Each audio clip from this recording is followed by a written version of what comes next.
Njia ya Bwana. Yuko Bwana ambaye anakuja mwenye nguvu kuliko mtu yoyote, mwenye nguvu kuliko ufalme wowote. Huyo ni Bwana wa majeshi ambaye ni Yesu Kristo.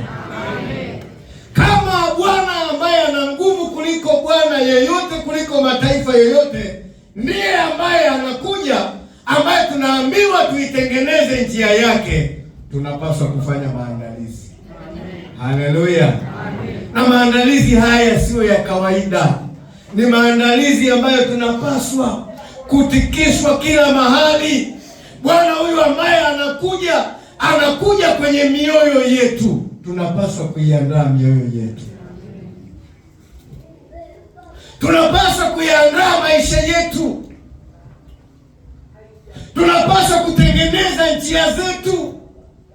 Maandiko yanasema katika Isaya 60:11, malango yako nayo yatakuwa wazi daima, hayatafungwa mchana wala usiku, ili mataifa wapate kukuletea utajiri. Huyu Bwana ambaye anakuja, anapita kwenye malango yetu. Haleluya. Anakuja kwenye malango yetu.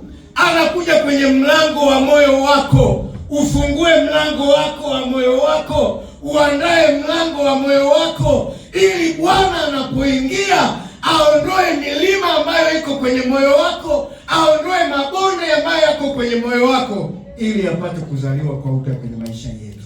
Amen. Kwa hiyo tunapaswa kujiandaa. Tunapewa ujumbe, itengenezeni njia ya Bwana. Ni nafasi yako, ni nafasi yangu ya kutafakari njia zako, ya kutafakari mwenendo wako, ya kutafakari tabia yako, ya kutafakari namna unavyoishi, ili huyu Bwana ambaye tunamtengenezea njia akute njia zetu ziko safi.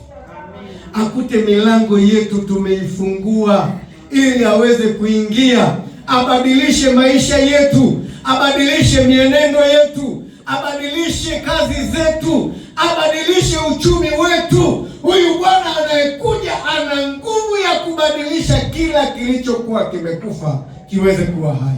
Amen. Ni wewe ufungue moyo wako, ni mimi nifungue moyo wangu. Kama rais wa Marekani ameingia kwenye nchi ikatikiswa, anayeingia ni zaidi ya rais. Anayeingia ni zaidi ya mfalme. Anayeingia ni mfalme wa dunia yote. Tunapaswa kuiandaa mioyo yetu. Bwana Yesu asifiwe. Amen.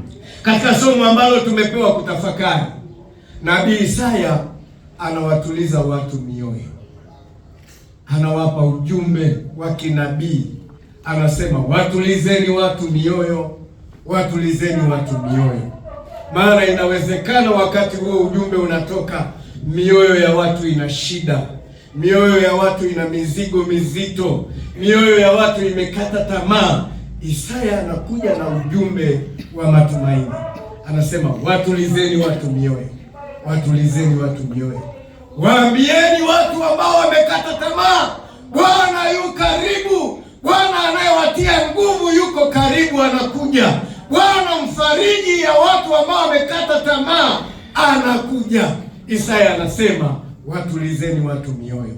Inawezekana leo moyo wako umejazwa na mambo yasiyofaa. Moyo wako una maumivu, moyo wako una uchungu, moyo wako una chuki, moyo wako una ugomvi. Bwana anayekuja, Isaya anasema, watulizeni mioyo. Leo moyo wako utulizwe na Bwana anayekuja. Inawezekana umeingia kwenye ibada hii, moyo wako una huzuni, moyo wako hauna furaha, moyo wako umeghadhabika, lakini neema ya Kristo leo kupitia ujumbe wa Nabii Isaya anasema, watulizeni watu mioyo. Wanadamu hawawezi kutuliza moyo wako, wanadamu hawawezi kukupa faraja, lakini anayekuja Bwana wa mabwana, yeye anaweza kutuliza moyo wako. Yeye anaweza kuondoa kiu ya moyo wako. Yeye anaweza kukufariji. Wanadamu hawezi kukufariji, lakini Bwana anayekuja anaweza kukufariji. Isaya anaendelea kusema, sikiliza ni sauti ya mtu aliye nyikani. Isaya